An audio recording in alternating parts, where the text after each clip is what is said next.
वाहतुकीची समस्या तर या पालघरवासियांसाठी पाचवीलाच पुजलेली आहे।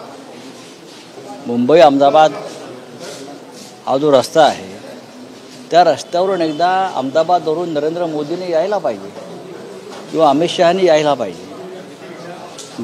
नितीन गडकरी जे देशाचे रस्ते मंत्री आहेत त्यांनी यायला हवं।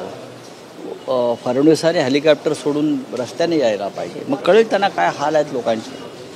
आज आम्ही ट्रेनने आलो, पण ट्रेनने सुद्धा हे लोक प्रवास करतात आमचे सगळे।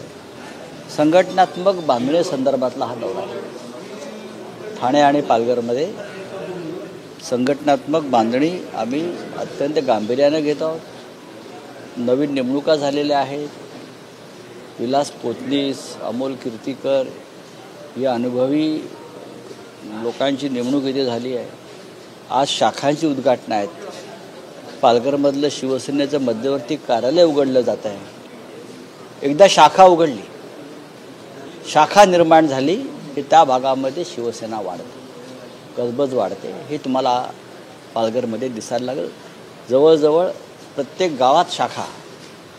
सर, पालघर हा शिवसेनेचा पूर्वीपासूनचा बालेकिल्ला आहे। मात्र शिवसेना ठाकरे गटाच्या बरेच नेते कार्यकर्त्यांना इतर पक्षांनी म्हणजे महायुतीच्या पक्षांनी मुळात पालघरमध्ये मतदार जो आहे, कार्यकर्ता जागेवरच आहे।